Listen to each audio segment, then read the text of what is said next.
Hey, everybody, welcome to another episode of the Sweeter After Difficulty podcast. I am Randy Highsmith. So stoked to have you here. As always, with me, my regular guests, Jordan Lopez and Chris Anderson. How you doing, fellas?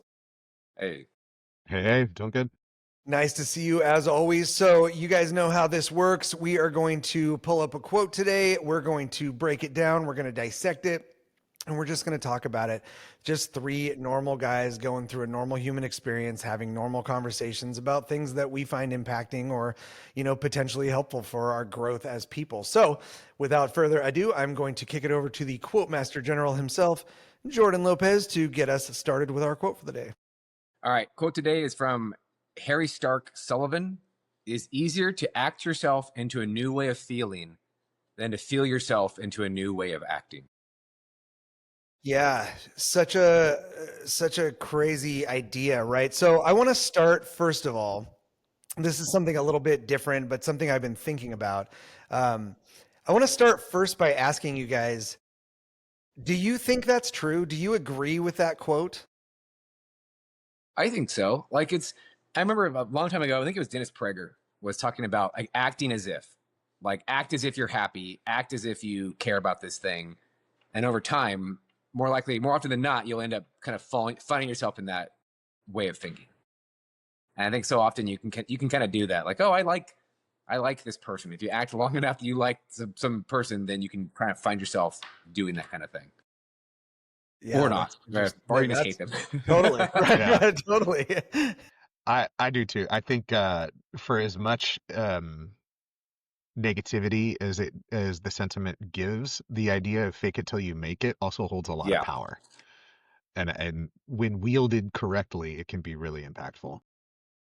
Yeah. It's interesting because I always used to hear that phrase when I was young, fake it till you make it. And when I was a teenager, I was sitting and thinking about it, and I started getting really offended by the idea, of faking something, Right. And Right. so I started saying as a teenager, make it till you make it. Right. Yes. Which has been sort of my attitude about things going forward, and I think it ties perfectly into what we're talking about today. This quote, I absolutely agree with it. And I think that there's some really interesting practical applications probably in all of our lives and in everybody listening. There's probably some area where you immediately think of like, okay, what's a place where I've applied this? So let's talk about it a little bit. Jordan, if you wouldn't mind, read that quote one more time and we'll start breaking it down line by Sure. line. I have a second. Oh, sorry. I put you It's on the spot. easier to act yourself into a new way of feeling than to feel yourself into a new way of acting. Yeah. So let's start with the words, right? Always for me, it starts with what those big words are that just light up and stick out. And so in this case, we're talking about action and we're talking about feeling, right? So in terms of action, we all have an idea of what it means to put something into action, but can you think of what when you hear that word action, can you think of an immediate example of something that matched this criteria, where you were doing it the way the quote said, right? Like Yeah. there was an action choice or there was a feeling choice and you chose action. Yeah. I know when my company got purchased in Northern California, there was the one remaining person from the old company who purchased us from the local branch, was a terrible human being. Um, they were horrible, and it was a toxic environment. She was terrible. It was just she was a temp for like a year, and then was hired on like 6 months beforehand. And she was a know-it-all, and she was a let me tell you how to do your job when I had done my job for 18 years and done her job for 18 years. And so then she comes in trying to tell me, and it got to a point I'm just like, I have to deal with this person until she gets fired. And like the smile, hi, how are you today? Like, and then the smile turns off and you walk away. And it's like, I had to get through this. I have to figure out how to deal with this person until she's fired. And then she was fired. And then it all kind of works its way out. But it was just Nothing you I can mean, do about talk about a business decision. Yeah, exactly. I'm just gonna eat. I'm just gonna deal Yeah. with it. I'm not gonna do Yeah. anything. I'm just gonna Yeah. smile and nod. Yeah. Like, you can't tell somebody they're stupid, right? or wrong. Yeah, and I think in that instance, that's kind of funny because if I was going to put one of those, quotes like "fake it till you make it," that one sounds like more like "fake it till you don't have to anymore." Exactly. Yeah. Like, that's Just hang on. that situation solved itself. It's like the motivational poster that was like up in the break room of like a sloth hanging onto a branch. It just Yeah. says like "hang in there" on the bottom. Yeah, Yeah. Thanks. yeah, because like, what else can you do? Yeah. uh, so as it relates though more to the quote, it's funny that I'll be the one to start with the jujitsu analogy today, but I remember distinctly, and I've heard several people say this. Well, probably countless people say this to me over the years as they come in to investigate jujitsu or find out if it's, there's something they want to try. And we all say kind of the same thing, right? Well, I'm going to come check it out in a month or so. I just joined a gym. I'm going to try to get in a little bit of shape, right? So that I can come in and like, I'm going to prepare for jujitsu ahead of time, right? So I'm going to get I'm going to get my feelings in shape before I put the action to it, rather than the other way around. And what do we always tell everyone, right? Yeah. Nope. Just start, right? Yeah. Jiu-jitsu will prepare you in its own unique way. And, what's really interesting about it for me, and I think we can unpack it more, but that getting started, that just jumping in, it doesn't always lead to you feeling the way you think you're going to about it, right? Like, Yeah. right? Because I think you expect something, especially you don't out of realize how bad it is until you start. I had to prepare myself. Like, no, you're not. Maybe that's what it is. Yeah.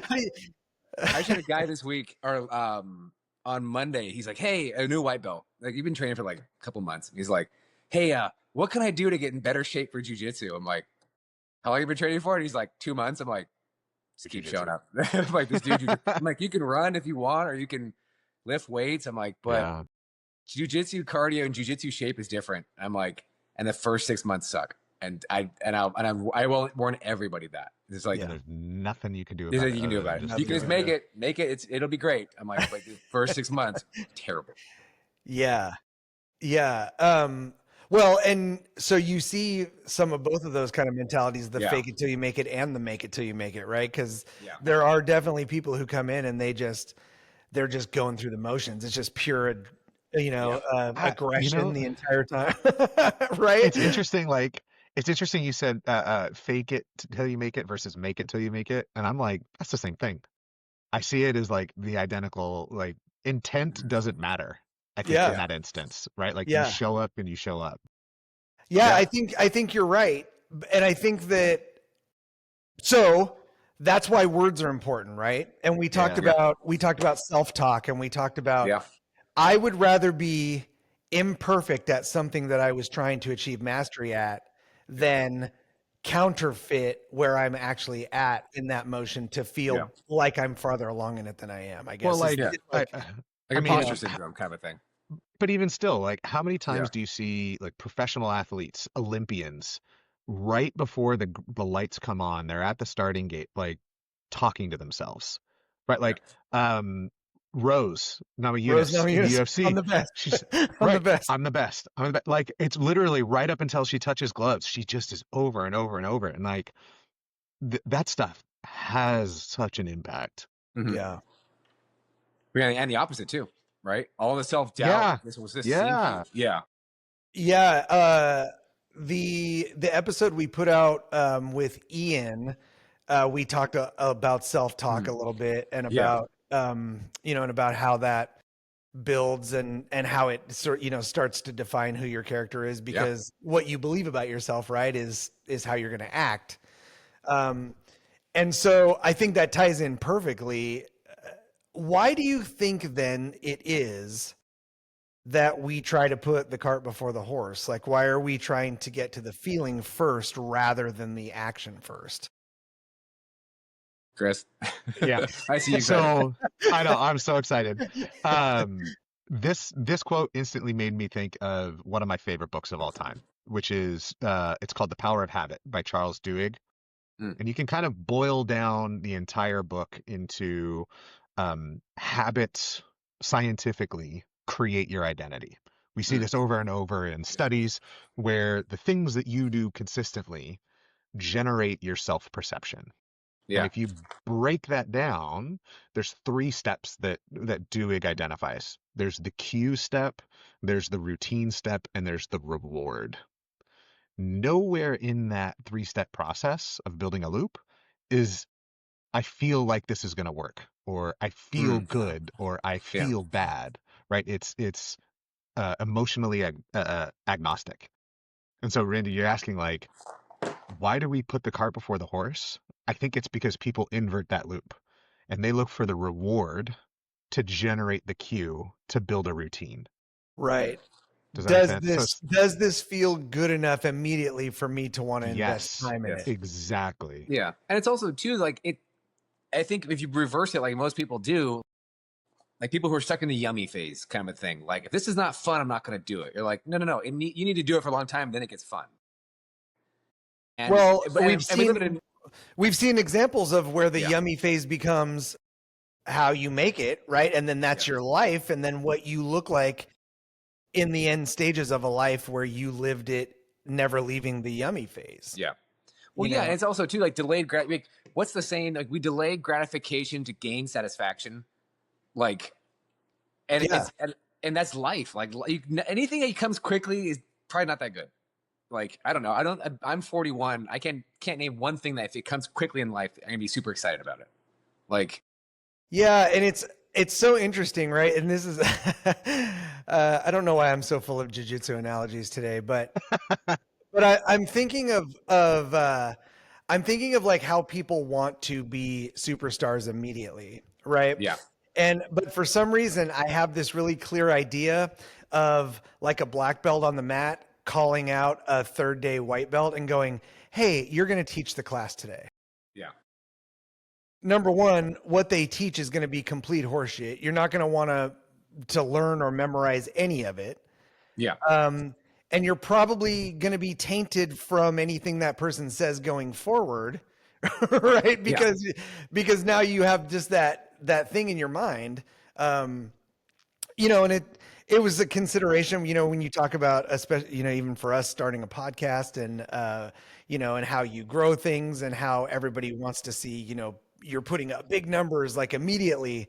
But you know, then you got like Joe Rogan saying you don't want 1 million people to see your first 20 episodes of your podcast. You know, like you want them to start watching it when you are good at it. Like, you know, when you've gotten past the bumps and the awkward phases and figured out who you are.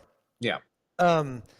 But in order to get to that point, you have to take action first, right? This one hits me hard because I have perfection paralysis about a lot of things. I'm hypercritical about anything I produce or what anybody's perception of it's going to be, and I get to decide for you how you feel about my art. It's real bad. Like it's not a great place. Right. You know, and I've been doing work, you know, on myself extensively to try to get over that. And part of that is the product that you're listening to or watching right now. You know, 5 years ago, I wouldn't have been ready to do that. And so I think that's a perfect example too. You know, the word paralysis being part of that, it literally freezes you from moving forward. So let's talk about feelings, right? Because there's another aspect that we haven't really, you know, gotten to yet about feelings. But when you hear feelings as it relates to the need to act, what does that start to make your head do? I hate feelings. Like I hate the. Sorry, I do. I That don't. was. I just want everybody to know we do not Yeah. script or rehearse these things. I hate it. I just like picture Jordan with like he's like, you know, a feeling is like a tick. You just rip it out and then throw it on the ground and step on it. He's just holding up a lighter to the. Yeah. Uh, I remember perfect example at work. I was at Steal work one yourself. time and I was a project manager and I was managing this job and my installer was just screwed up like 3 or 4 times. And I called him in, I'm like, kind of just chewed on him a little bit. And he's like, you know what? It really hurts my feelings when you talk that way. I'm like, I don't give a shit about your feelings. Like, do your job. And it's like there are very few people who I care what their feelings are in this world. And Yeah. there's probably less than 6 of people who I really care. Other than that, it's just like I'll give you like, hey, you're doing good. Hey, keep it up. Like, kick the shit out of somebody, and they're like, oh man, that was terrible. Like, yeah, you're doing good. Like, just keep it up. But other than that, when people start delving into their feelings, I just glaze over, and you lose me. Really. It's Yeah. like, Well, so we've all known people, right? Though yeah. that operate, you know, on pure feelings like Yes. that. Yeah. Not for very long. Not Yeah. for very long. Yeah.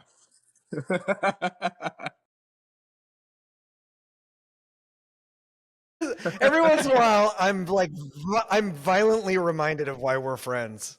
Yeah.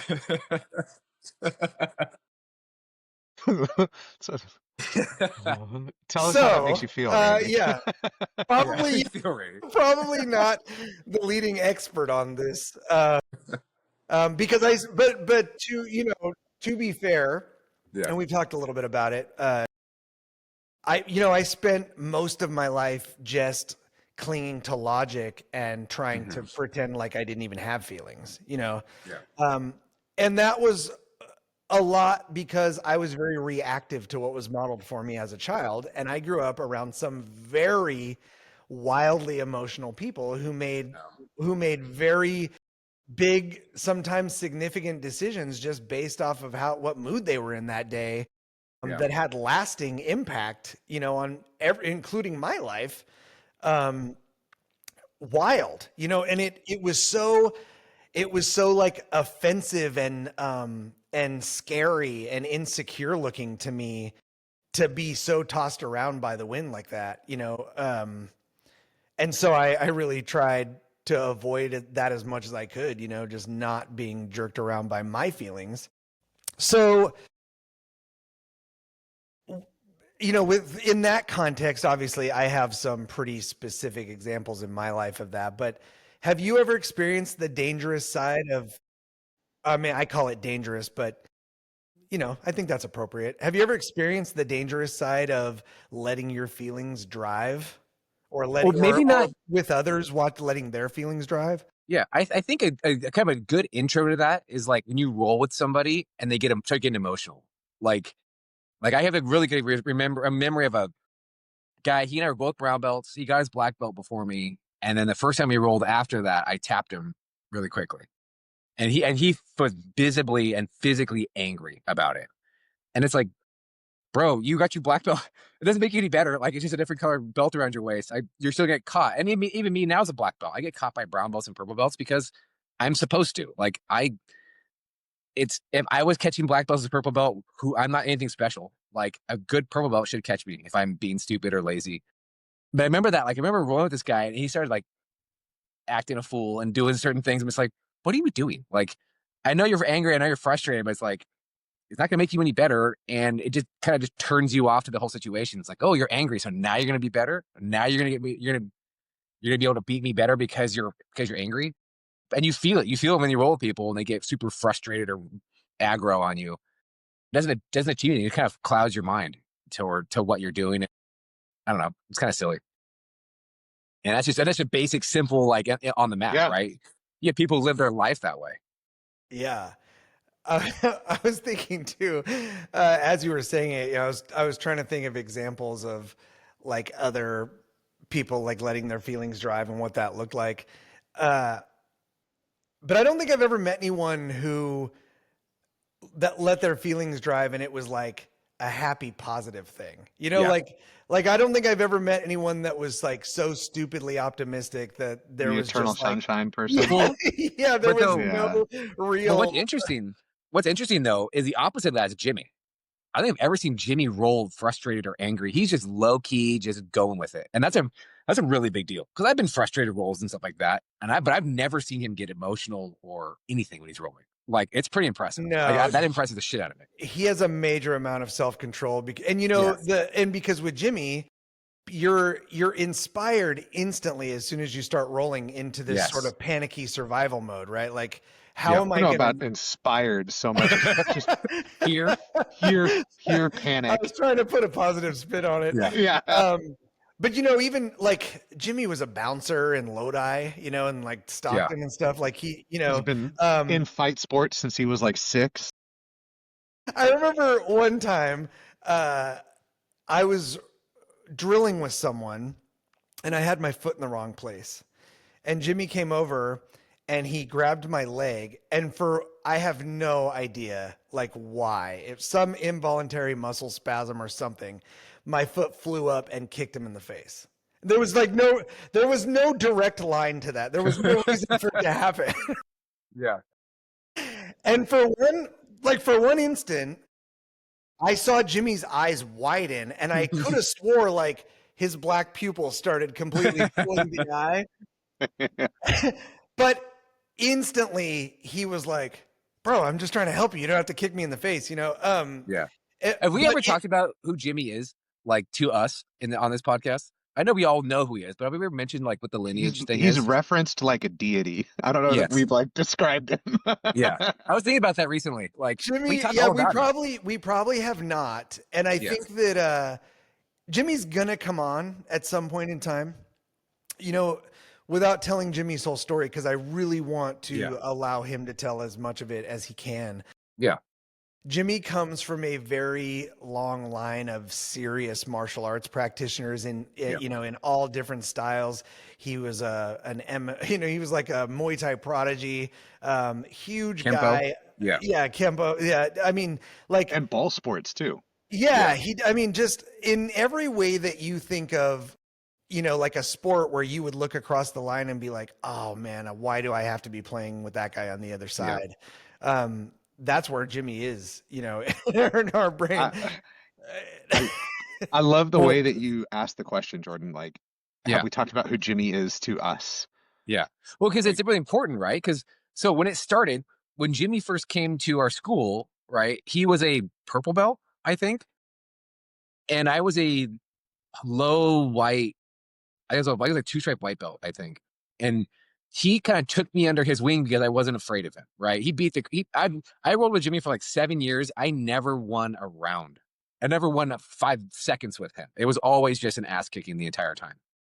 And so he took me under his wing as kind of like his not prodigy, but his blue His belt charge. or white belt. Yeah. And then from there, I took Randy under my wing and Jimmy kind of worked with you. And then from there, Randy and I took Chris under our wing. And so we have this lineage with this guy who's an absolute monster. Yeah.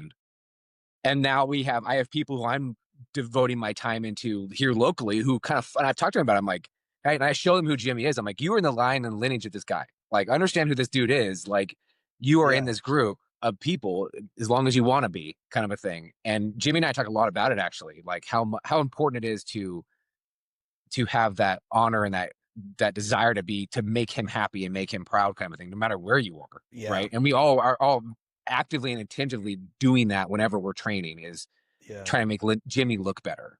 Right. And it's a thing that we all, I don't know, I take it very seriously, like all the time. Sure. Yeah, for sure. me too. Yeah. It's interesting. I've thought about this quite a bit, specifically because I'm working under both of you and Jimmy, Yeah. and it reminds me that nothing is more valuable in the world than perspective, because that's what you can use to ground your identity and then build habits and so on and so forth, right? But the notion of perspective should be something that we always seek. And I've mentioned it before on the podcast, but I began my professional career in the NFL. I worked for the 49ers for 3 years.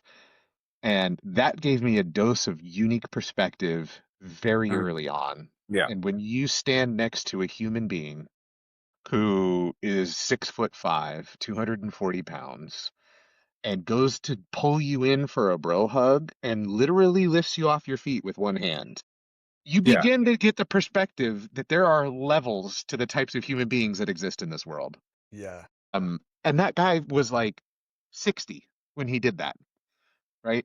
And so I have so many distinct memories Hmm. of talking to NFL athletes. There was this guy who was a right tackle for the 49ers, 6'6", like 325, Yeah. and maybe like 15 to 20% body fat. Like he didn't look fat. He was just large. Hmm. Um, and they let the interns, after the players had gone home, they let the interns use the weight room in very limited sessions. Like if there was no player in the building, you could go lift. So I remember going in there and I was doing like dumbbell chest press or something, and I had my little 50s, and I was like, oh, this feels so fun. I'm in an NFL weight room. Next day I come into work.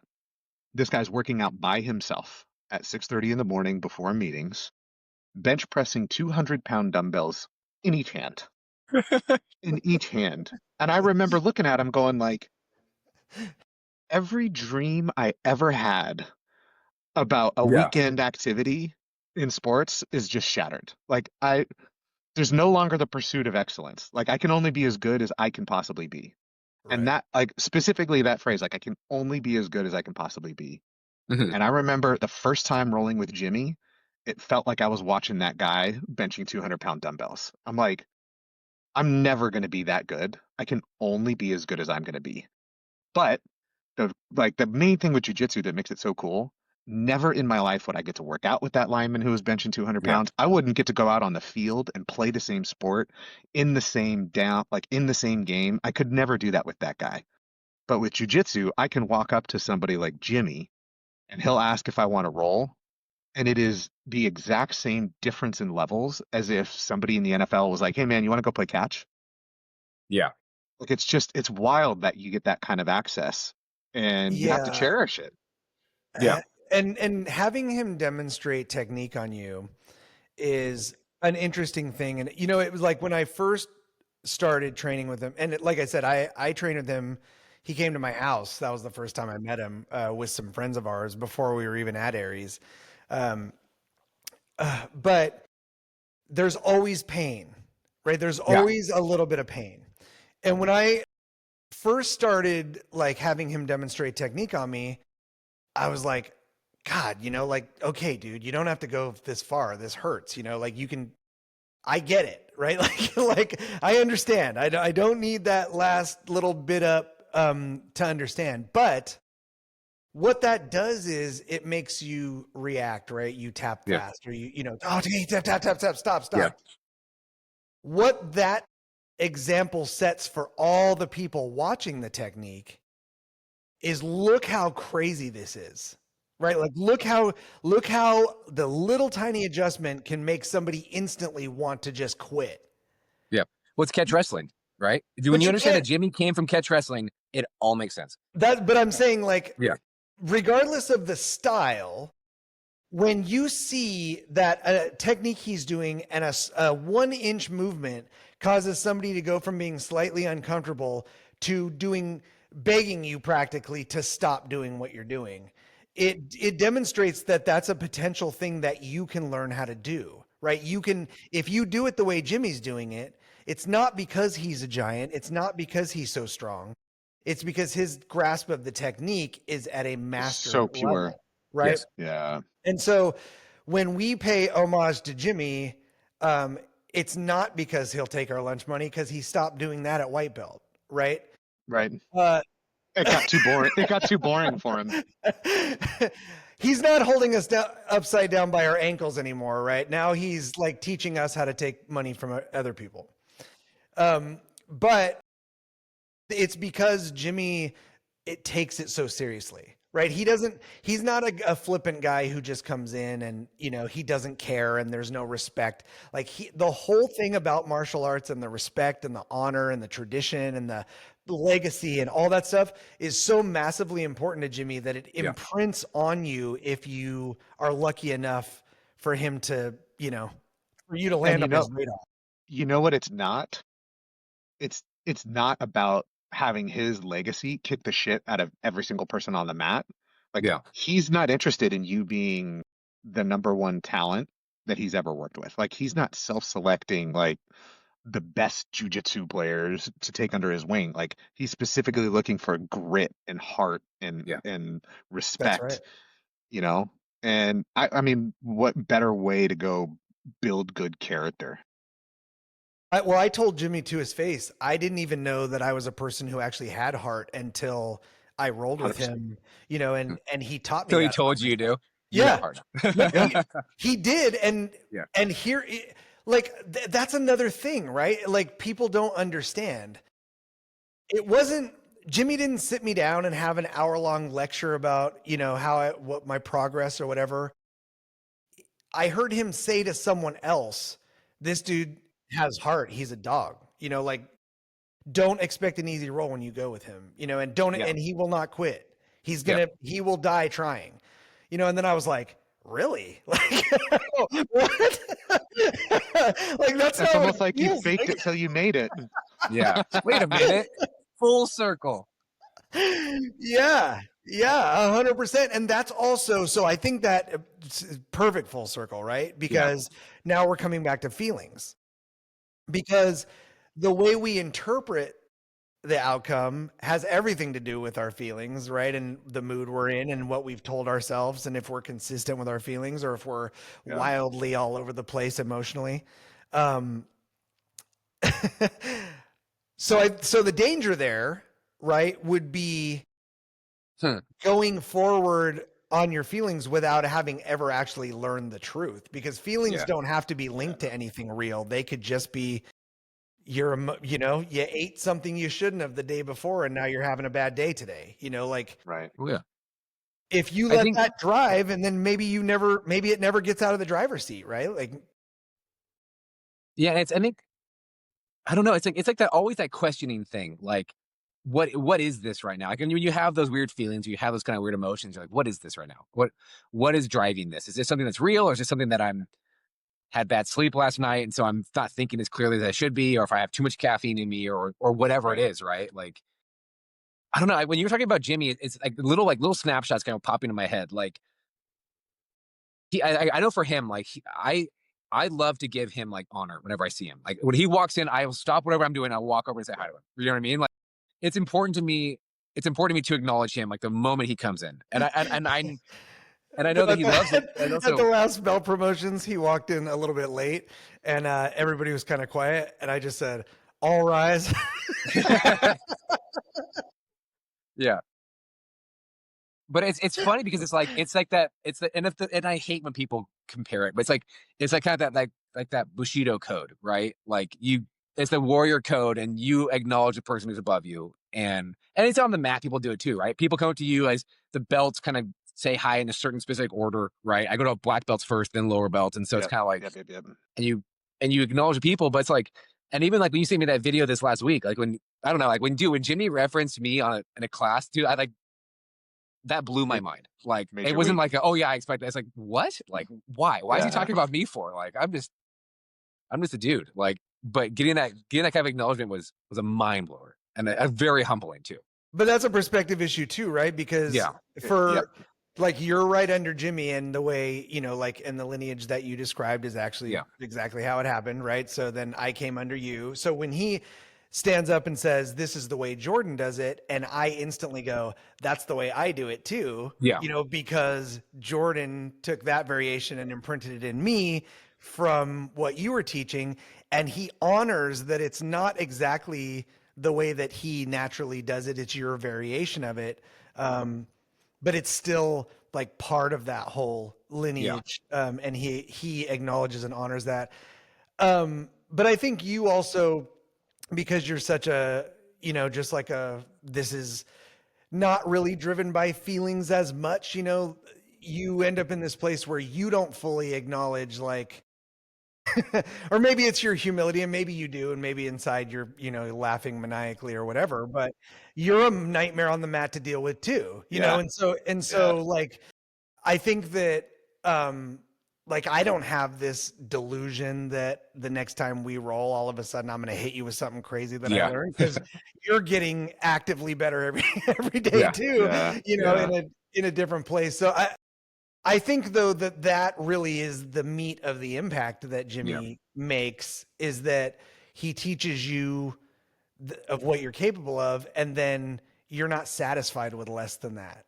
No, yeah. You know, Well, yeah. And we have that here. Like we have a guy who's he's one of our competition black belts here, and he is a 218-pound version of Jimmy.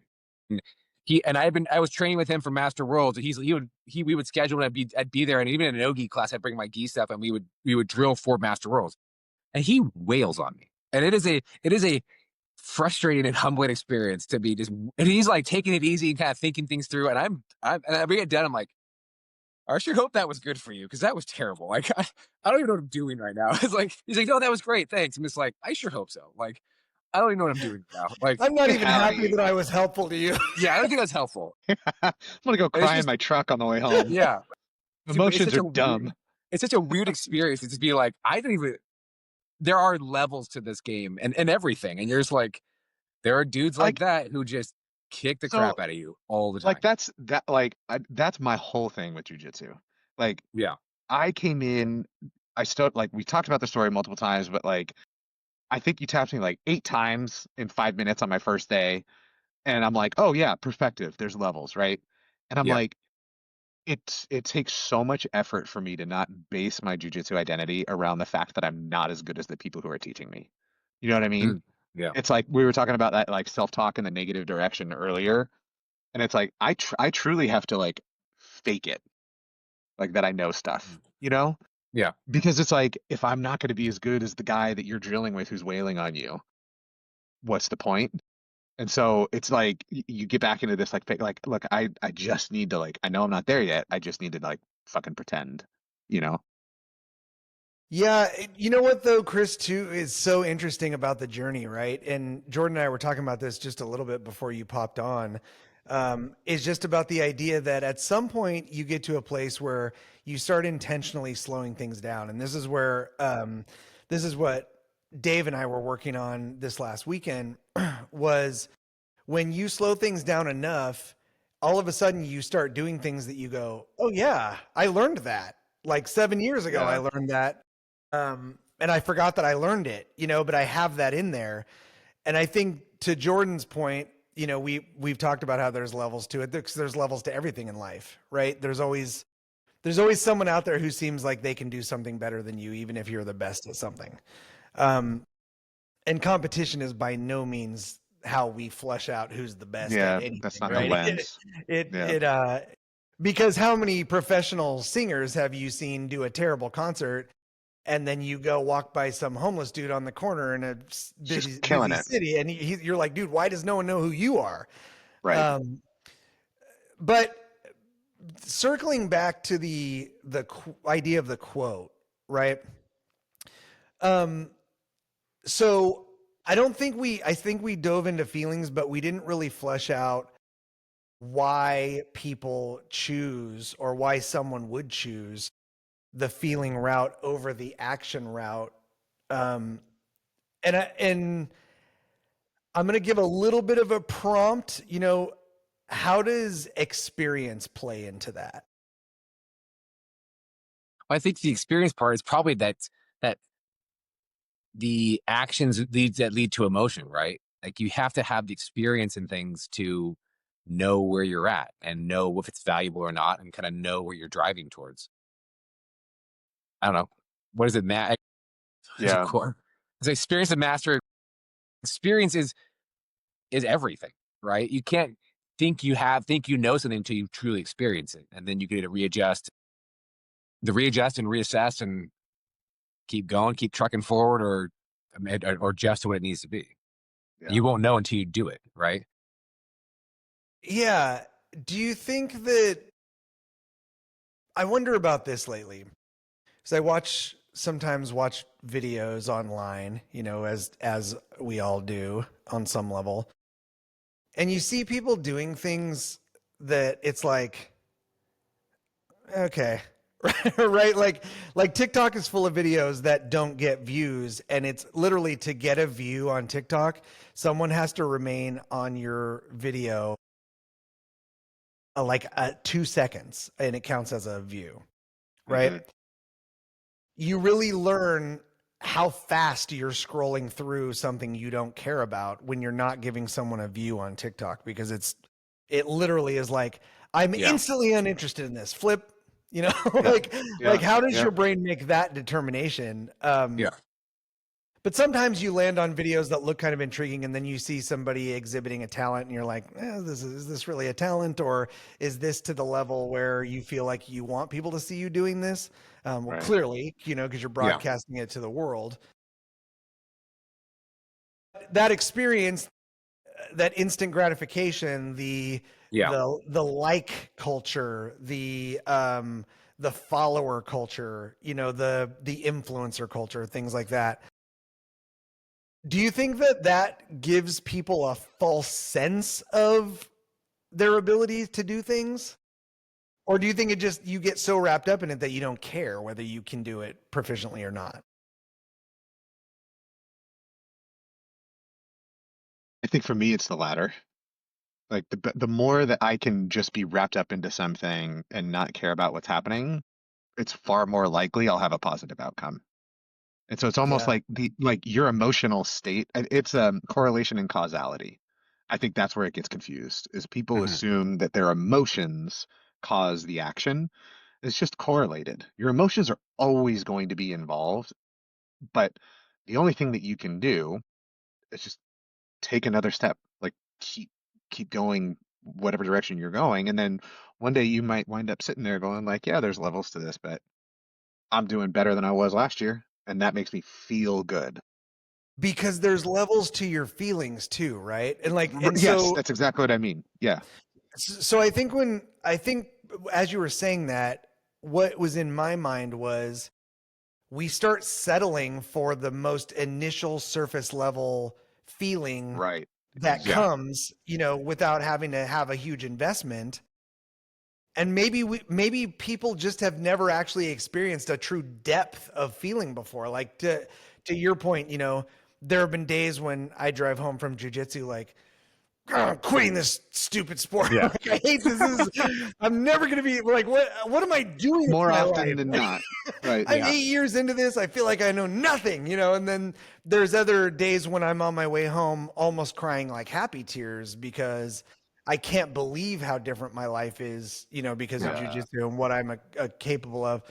Um, I wouldn't find that depth without the experience of it, Yeah. and I wouldn't experience it without action, Yeah.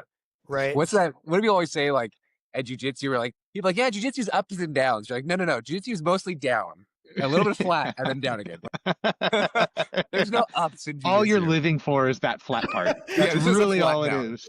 Well, to Chris's point, right? Like, it's a perspective issue. You go Yeah. down, and then Yeah. you look up and you go, oh, okay. Like, I'm slightly Wasn't better so than I was bad. last week, but you're like, Yeah. I'm still down. Yeah. So Yeah. Yeah. I'm just not as down as I was last week. exactly. Yeah.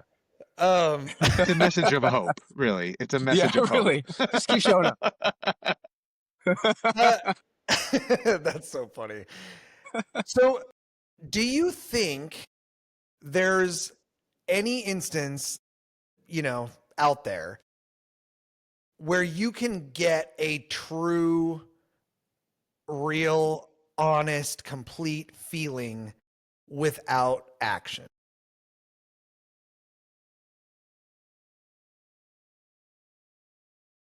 That is a good question. I don't think so.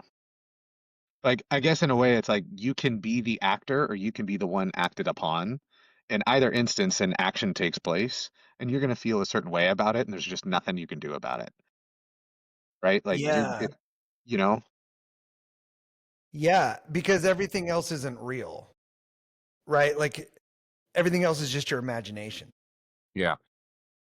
If you don't have a baseline, if you don't have an example, if you don't have evidence, if you don't have any of that stuff, then how can you associate a feeling with that thing? right? You're just guessing at what it would feel like to have that, which is why I think that Yeah. so many people quit, right? Because at anything, because you come in and you go, okay, like I just bought a guitar in 1 year, I'm going to be able to be an amazing guitar player. And then at the end of a year, you're like, oh, well, I'm not, you know, um, right. And then you go, then you start thinking of reasons that aren't your fault about why that is. Mhm. Or you just say, I'm just not good at it. And you put it away and you never pick it up again. Right. Yeah. But either way, that action did inform a real feeling. You learned something about yourself, and that is, I'm not instantly good at everything. Right. And that's a Um, hard thing in life, right? The older you it's get, the super more you hard. realize you're not naturally good at things. I don't know. I think the hard thing is though too, like in our society, and because we've all played sports, right? When you're really young playing like t-ball or playing pee-wee football or whatever, like you don't remember how bad you were at it, right? Your memories are all like varsity baseball or varsity football. Right. Like Right. I've been doing this for 14 years. Yeah, I'm good at it because I've been doing it for so long. But like in adulthood, that really doesn't happen. And people like to Yeah. live on those memories. Yeah. And I think about that a lot. Again, this is a jujitsu heavy episode. Sorry, not Yeah. sorry. Yeah. But- That's happened every once in a while. But sometimes I come in and I roll with like Julio, and then it's just it's a clinic. Like he's just working on whatever he's interested in that day, and I'm just flailing, and and then I'm like, dang, like why am I not, and then I go, okay, well Julio was doing this for 12 years before I started, Right. and now he's 8 more years into it. Right. Like You're never going to achieving bridge at that 12-year gap. I'm not going to bridge the gap, like Well, yeah. And the crazy thing is though, is with Julio, so he got his brown belt when I first started training, and he was the first brown belt I ever rolled with. And I remember rolling with him and then going home and telling my wife, he's a different breed of dude than I am. Like, I don't know if I could ever be like that. Like, it was just different. It was just like this understanding. And now he and I are both black belts. It's like, oh, I'm the same as you. Like, it's just you have funny. to grow into it. Yeah. But I remember rolling with Randy one time when I was a white belt, and I got stuck on bottom, and I felt like there was a concrete pillar on top of me. And I remember sitting there going like, I don't know if I could ever do that, ever. Yeah. And then I had a roll maybe like 6-7 weeks ago with a guy, and I couldn't get him, like couldn't catch him, and I was just like kind of pissed after. I'm like, fuck, man, I had like so many setups, like I couldn't finish. And then the second the bell goes off, I just hear him give this big exhale, and he was like facing the wall, and he goes, fuck, that was miserable. And I remember walking off, I was like, all right, cool, I'm good. Yeah. I'm good. yeah, Never thought I would get that, but Yeah. all right. It's yeah. those compliments though, they're so great in jiu-jitsu. It's Like so when people good. get up Like- and they- He was just happy that I was off of him. Like he Yeah. wasn't talking to me. Like Yeah. he was trying to like build himself up to like stand and start Yeah. walking again. Well, I've been doing that Yeah. a lot with my guys recently, like because I have a lot of guys who are really good purple belts and really good blue belts, and like we'll get done with the round and be like, "Bro, that was fucking terrible." Like, and I'll give him the compliment. Like, I might tap him, but it's like that was not fun. Like, that was not an Yeah, enjoyable yeah. round for me. You just made me work. Like, and everybody and people love that kind of compliment because it's like, yes, I caught you, but it was not easy and it was not simple and you made me work the whole 5 minutes. Well, like I remember watching Jimmy talk to a guy that went and competed at Master Worlds at our Jim Charles, and like they went for like 2 or 3 rounds in a row, all resets on the feet. And I'm like, Jimmy's got like 70 pounds and 6 inches on this guy. And I remember after I was sitting on the wall next to Randy, I think Randy, you saw this too. And Jimmy just looks at him and goes, "Man, Chuck, you're a soldier. You are." And I was like, I was there. Matt- I was there that day when he did that. Yeah. Yeah. I mean, like, Yeah. it's just crazy the kind of like how he must have, what his feelings were hearing that, Well, you know? And the thing is, though, the next thing, I don't know if you remember what he said. The next thing he said, if anybody ever ducks you, you tell me and I'll deal with it. Yeah. Like, Yeah. I remember sitting there getting like goosebumps. Like, I know that, like, I know that comment. He said that to me Yeah. before too. Like, I like that- remember rolling with Charles like a year ago, Yeah. and we had like a decent roll, and he was moving around a lot, but he was not like attacking too much. And at the end of the round, I was like, it's always Charles is always a fun roll. Like he's always Oh, yeah. Awesome. I love Um, rolling with Charles.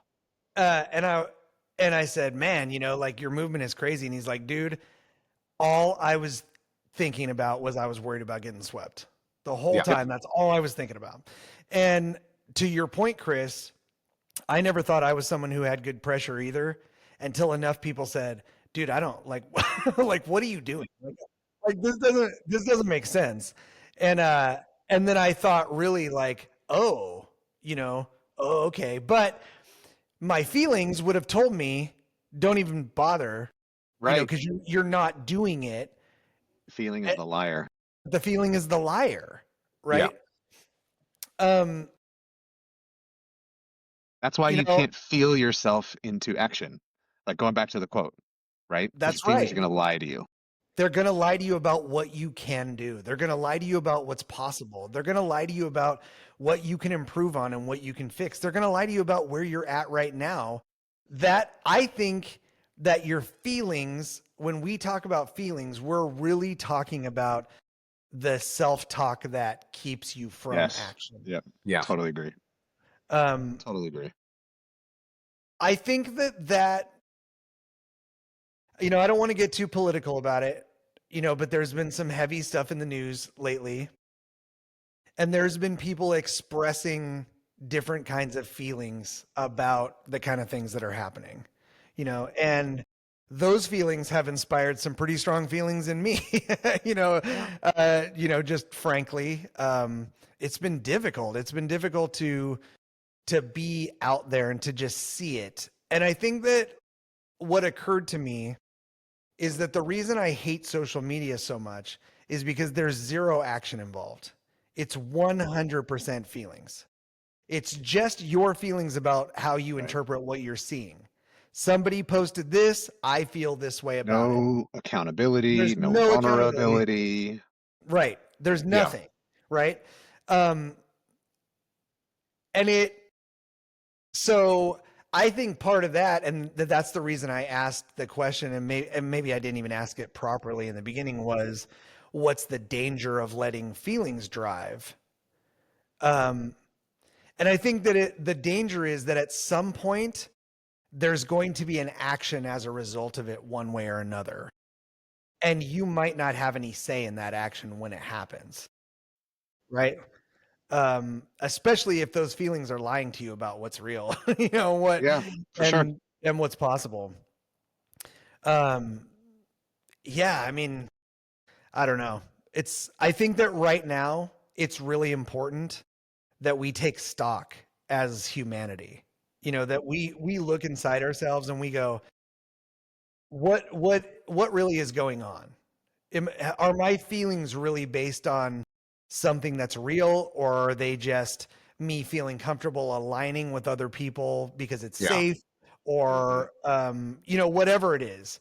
I find myself at odds a lot, with my feelings, with just stuff I hear people say. When I was younger, that would be instantly an argument, right? Like I would just start confronting you right this second. We are going to talk about this, how you just offended me with your stupid feelings. Like we're going to talk about this. Feelings can't touch my feelings, bro. You can't touch my feelings. You don't know what I'm feeling, right? And I think that's the thing. You're right. I don't know what you're feeling. Mm-hmm. But if we perform a similar action and we both get similar reactions from it, we both have similar consequences, we both have similar benefits, we both have similar everything. I don't necessarily have to know how you feel. I probably could guess. It's probably somewhat close to what I'm feeling, right? And I think that that's much more of a uniter than just listening to what people are saying online and going, well, that seems like how I feel. It's like the Hallmark thing, right? Check out this card I'm giving you. That's somebody else's thoughts that I couldn't put together in one line in a card, especially one that just says like happy birthday. You're like, what? Like, you ever got a Yeah. card from somebody that says happy birthday and they just signed below it? Like, there's like, save your $4, dude. I don't need this stupid card. Yeah. It just said I'm happy gonna throw it birthday. away in a couple hours anyway. Yeah. Like 100%. 100%. Oh, man. Whew. Well, as always, these conversations are so good. And like I said, I hope that what we take out of this is we're not going to be able to figure out how other people are feeling except based on what they do, right? Except based on what they say. We're just playing a guessing game.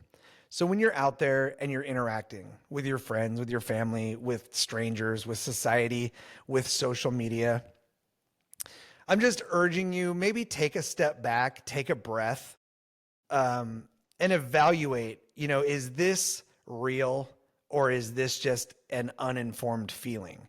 And if it's an uninformed feeling, that I think that should have a bearing on how you handle the situation, right?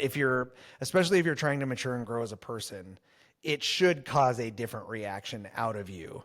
And again, not that I think it's our responsibility to fix everyone, but I think that if you're someone who is taking the time to do the work to try to improve yourself as a person, I think that you owe it to yourself to maybe start thinking of yourself as a potential resource, and at least someone who models the behaviors that, like what is it Gandhi, the quote, be the change that you want to see. Oh yeah. I think there's something to that. I think that itself is a mixture of feeling and action, right? Mhm. To be something is a complete picture. So I think just don't treat it as flippantly as we do, is what I'm trying to take away. I want to grow as a person every day. And these conversations really do help me grow. I think, they give me perspective, and, even just talking to people outside when they go, oh, I listened to the podcast and I thought this, and it's like, wow, like, that's awesome. Thank you for sharing that. 'Cause I feel that way too. Or, I act that way too. Anyway, as we put a ribbon on this, just want to, as always, express gratitude for everybody who's sticking around for these conversations. Always gratitude to Jordan and Chris for being here and helping me to grow and giving me your perspectives. And to everyone else, thank you so much for listening. Thank you for joining and following and subscribing. Check us out. We're on Spotify. We're on Rumble. All the episodes are on both places. You can find them all right now. But, mostly aside from the numbers, aside from, where you find it, we really just hope that these messages are helping you have something to think about the way that they're helping us have something to think about. So, guys, thank you as always. And until next time, we will see you every Friday at noon Pacific on Spotify and Rumble. Thanks, boys. Cheers. Thanks. Awesome.